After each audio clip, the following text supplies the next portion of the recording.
Alors, à la manière de la vidéo de Armor Wars, je commence cette vidéo en te disant que c'est trop tôt. C'est vrai, c'est trop tôt. Tu as lu le titre, tu te dis pourquoi est-ce qu'il me parle de ça alors que le film Les Gardiens de la Galaxie volume 3 que je te montre pendant 3 secondes, 2, une seconde je reviens sur ma tête, pourquoi est-ce que je te parle de ce film qui devrait sortir normalement, si je ne dis pas de bêtises, en mai en tout cas aux États-Unis, 2023, alors qu'on est fin 2021. Ça n'a pas réellement de sens, mais tu connais Daniel Richtman, ce dieu vivant, ce mec est incroyable. Sans lui, je ne sais pas ce que je ferais, d'accord? Il nous a donné des petites informations sur son Patreon par rapport à ce film-là, encore une fois, rumeur. Donc, voilà, en plus c'est en dents de scie dans le sens où il ne sait pas vraiment lui-même la rumeur, mais sache que c'est quand même assez intéressant, même si tu dois t'en douter quand même un petit peu. Je ne l'ai pas spoilé ni dans la miniature ni dans le titre, c'est pourquoi je t'invite tout de suite à quitter la vidéo si tu n'étais pas au courant que la vidéo allait spoiler, donc ce film-là, possiblement, même quasiment sûr, parce qu'il y a des petites infos qui vont avec ce qui s'est déjà passé dans le MCU. Donc si tu ne veux pas avoir d'informations complémentaires par rapport à ce film, Les Gardiens de la Galaxie Volume 3, quitte la vidéo de suite, ou alors reste. Moi, ça me ferait plaisir que tu sois là. Honnêtement, ça me réjouirait de joie. Ça me réjouirait de joie. Faut vraiment que j'écrive mes vidéos. C'est pas, non, on va rester naturel, on est comme ça, de toute façon, sur la chaîne, on est spontané. Et justement, j'étais pas du tout censé faire cette vidéo-là. Normalement, là, actuellement, j'étais censé tourner une vidéo en rapport avec No Way Home. Voilà, pour qu'on soit clair, toi et moi, je ne sais même pas quand est-ce que cette vidéo sortira, parce que il y a tellement de choses qui vont sortir là bientôt. Je pense que cette vidéo sortira, en tout cas bientôt au moment où je fais la vidéo, sachant qu'on est vendredi. Donc, ça sortira bientôt. Mais vous l'avez, donc ça paraît logique. Quoi qu'il en soit, parlons un petit peu des Gardiens de la Galaxie Volume 3 qui, comme je viens de te le dire, devrait sortir aux alentours de mai 2023. Donc on a encore un an et demi, si je ne dis pas de bêtises, puisqu'on est fin 2021, donc on peut arrondir à début 2022, pas du tout, il nous reste encore 3 mois en 2021, calmos, octobre, novembre, décembre, c'est bien 3 mois, j'ai bien calculé dans ma petite tête. Bref, donc ce film arrive normalement en 2023, réalisé par James Gunn, qui revient après avoir réalisé le premier et le deuxième. Normalement, tu as toute l'équipe, donc tu as Chris Pratt qui revient, enfin en gros, tu as Star-Lord, Drax, Mantis, Groot, Rocket, je sais pas s'il y a d'autres personnages qui sont maintenant dans cette équipe, Nebula, et Gamora, du coup, vraisemblablement, qui sera dans le film, et logiquement, tu aurais donc la quête de savoir où est Gamora, puisqu'à la fin d'Endgame, il la recherche. Point. Est-ce qu'il y aura tort ou pas? Ce n'est pas le sujet de la vidéo, quoi qu'il en soit. Je vais peut-être commencer à spoiler maintenant, donc si tu te disais, bon, peut-être que je vais continuer à regarder, non!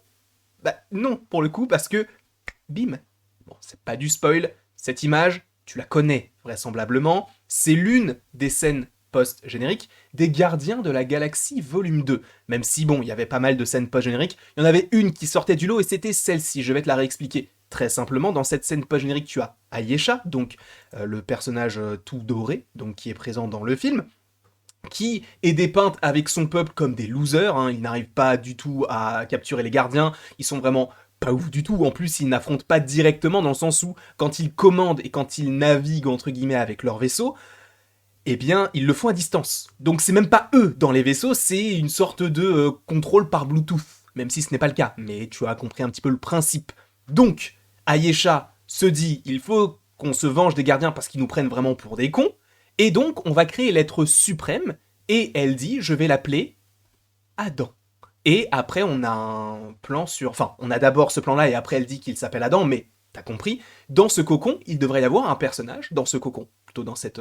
Si, c'est un cocon, il devrait donc y avoir le personnage d'Adam, mais c'est tout, on sait pas vraiment ce que ça veut dire. Sauf que dans les comics, et de toute façon on le sait, ça te le tease, etc., c'est Adam Warlock, d'accord? Et Adam Warlock, c'est lui. Tu ne le connais peut-être pas, je ne le connais pas précisément, donc si tu veux une petite vidéo sur le sujet de savoir l'histoire d'Adam Warlock dans les comics, encore une fois, je ne suis pas le plus grand calé des comics, je vais juste faire les petites recherches par rapport à ce personnage-là et essayer de t'en découler, entre guillemets, les meilleures infos, on va dire. Donc évidemment, je ne suis pas parole d'évangile, si vous voulez avoir plus d'informations, ce ne sera pas sur cette chaîne qu'il faudra aller, même si tu as envie quand même de regarder la vidéo quand elle arrivera, si elle arrive, eh bien je t'invite évidemment à la regarder.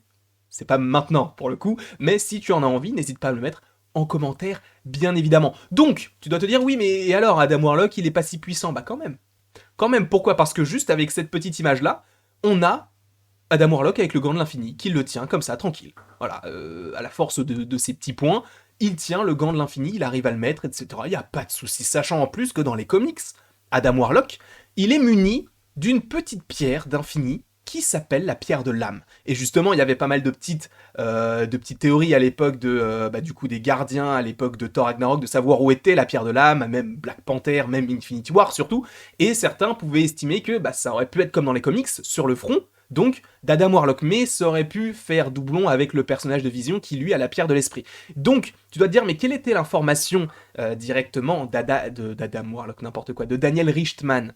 En fait, il a mis sur son Patreon là ce soir, mais du coup, je ne sais pas quand est-ce que vous aurez l'information, j'espère la sortir samedi matin, mais donc, il a déclaré sur son Patreon, très très gentiment, qu'est-ce qu'il a dit? Il a dit, normalement Marvel Studios recherche un acteur britannique, soit pour jouer dans les Gardiens de la Galaxie évidemment, le troisième du nom, soit pour jouer Adam Warlock, soit pour jouer un autre personnage qui s'appelle le Maître de l'Évolution.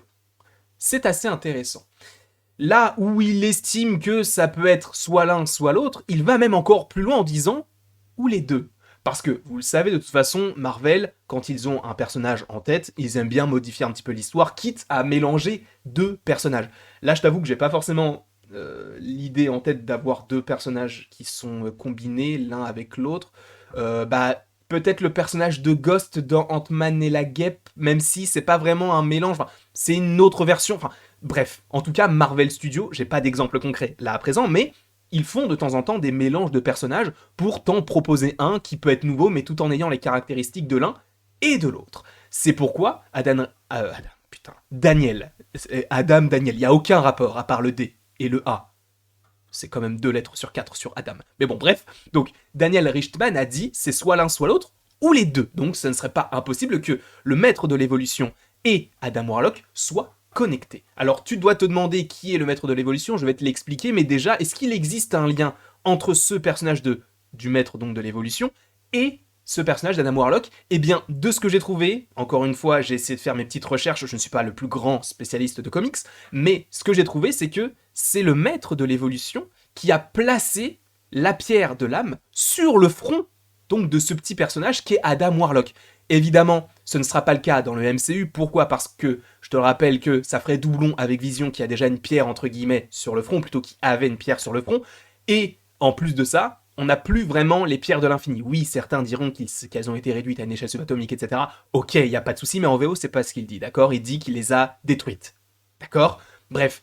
En soi, la Infinity Saga, c'était les 3 premières phases. Là, on rentre dans une autre version du MCU qui abandonne petit à petit les pierres de l'infini. Donc, vraisemblablement, on ne devrait pas avoir cette idée que ce personnage puisse mettre la pierre de l'âme sur le front d'Adam Warlock, même si on est à l'abri de rien avec Marvel Studios. Mais justement, qui est ce personnage du coup je vois The High Evolutionary avec mon superbe accent du Massachusetts, mais donc le maître de l'évolution, qui c'est exactement? Alors j'ai fait mes petites recherches encore une fois, attendez, hop là, il s'appelle, alors il est très stylé, hein, il est très stylé, mais il s'appelle Herbert. J'ai fait une petite pause pour que tu prennes conscience du fait que c'est un personnage assez puissant pour le coup, parce qu'il a déjà réussi à créer, il me semble, les New Men, donc c'est une sorte de nouveaux hommes, enfin c'est une autre version des hommes, mais enfin en gros c'est un mec qui va faire des expériences et qui va réussir à modifier le code génétique de certaines espèces pour les faire évoluer pour le coup, et donc le maître de l'évolution. Il a créé donc les New Men, etc., les New Men qui sont liés à un autre personnage assez intéressant qui s'appelle Chton, qui est une sorte de dieu dans l'univers Marvel, en tout cas dans les comics, on ne l'a toujours pas eu dans le MCU, mais il faut savoir que Chton, il est également à l'origine, si j'ai bien fait mes recherches, de la naissance, ou plutôt, non, pas de la naissance, mais en tout cas de l'apparition de pouvoir de Wanda et de Pietro.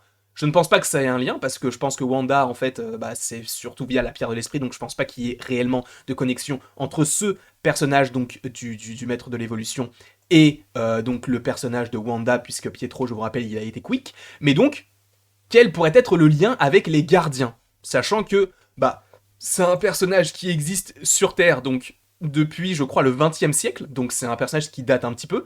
Sachant que Marvel, en fait, ils s'en foutent un petit peu de l'âge des personnages, hein, puisque tu sais que Captain Marvel, elle est née sûrement dans les années 70. Et on a l'impression qu'elle en a 30, alors que si elle était née dans les années 60-70, ça voudrait dire que le personnage a à peu près entre 50 et 60 ans. Même plus que ça, puisque dans le MCU, on est en 2024, 2025, 2023, je ne sais même pas. D'accord? Et j'ai même pas dit ça dans le bon ordre. Bref.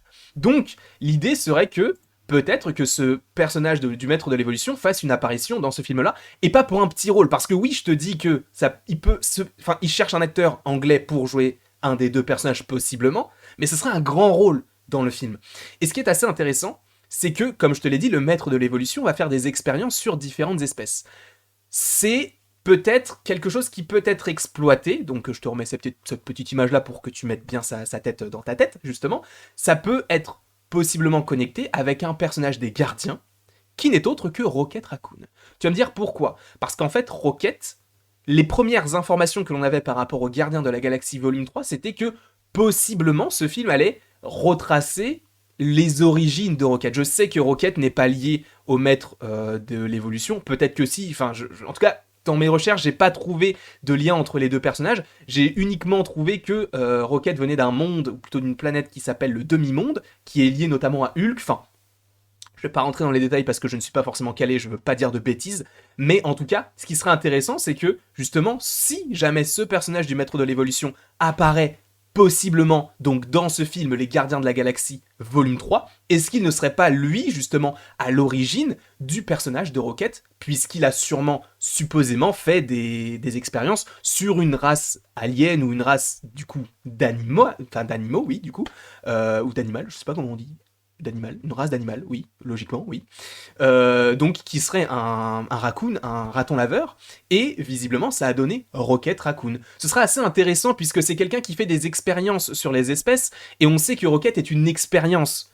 Donc ça peut être logique en soi. Encore une fois, on n'en sait rien du tout, mais c'est vrai qu'il y avait pas mal de rumeurs qui disaient que peut-être qu'on verrait également Layla. Layla qui est en fait la même chose que Rocket, sauf que c'est une loutre et c'est une femelle. Et du coup, il y aurait possiblement une petite idylle entre les deux personnages, sachant que Rocket, encore une fois, je trouve que c'est... Enfin, moi, aujourd'hui, c'est mon gardien préféré parce que c'est celui qui a le plus d'importance. Je t'avoue qu'au début, je l'aimais pas trop, mais au fur et à mesure des films, surtout dans Infinity War et Endgame, il s'est découvert et tu sens qu'en fait, les gardiens, c'est sa famille et il veut que sauver sa famille.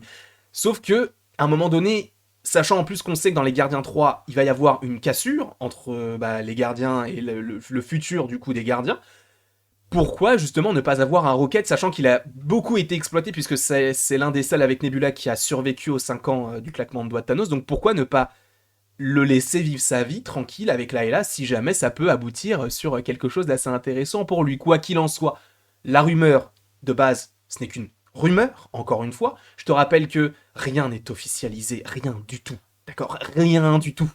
C'est juste Daniel Richtman qui a souvent de très bonnes informations, qui a dit possiblement, attendez-vous à avoir un Adam Warlock ou un maître de l'évolution, ou peut-être un combiné des deux, un personnage d'ailleurs qui serait joué par un acteur britannique, sachant en plus que du coup, ce personnage-là, parce que je sais pas si je l'ai dit, mais donc, Herbert, il est britannique dans les comics.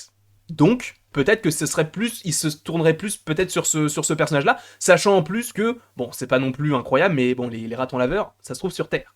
Et ce personnage-là est un terrien. Donc, pourquoi ne pas avoir un lien entre justement ce personnage qui existait il y a fort longtemps et qui a fait des expériences sur des animaux, et pourquoi pas sur un raton laveur, et ça a donné pour le coup, après, Rocket. Je vais trop loin, mais je suis là également pour ça. Donc, voilà tout ce que j'avais envie de te dire par rapport à cette vidéo. Je pensais que la vidéo serait beaucoup plus courte, donc je suis vraiment confus, mais en tout cas, ça engage un Gardien de la Galaxie 3 incroyable, même si on savait qu'il y aurait Adam Warlock, parce que ce mec... On l'attend depuis 2017. Tu vas me dire, on est qu'en 2021. Ok, mais dans le MCU, les Gardiens de la Galaxie, ça se passe en 2014, d'accord? Puisque ça se passe 6 mois après le premier film qui se passe lui-même en 2014. Dans le MCU aujourd'hui, on est en 2024-2025. Ce qui signifie que le cocon, là, c'est un cocon depuis à peu près 10-11 ans. Ça fait beaucoup, là, non? Je sais pas pour toi. Moi, je trouve que ça fait beaucoup, donc il faudrait le voir à un moment donné, et sachant que Adam Warlock est un personnage qui est lié du coup au personnage d'Ayesha que l'on a déjà vu dans Les Gardiens de la Galaxie volume 2, je pense qu'on pourrait le revoir logiquement dans le 3. Ça me semble même logique et je pense que ce sera le cas. En tout cas, ça sent très bon. Ça sent très très très bon. Et je pense d'ailleurs que Adam Warlock, s'il est introduit dans ce film-là, pourrait intégrer une nouvelle équipe des gardiens.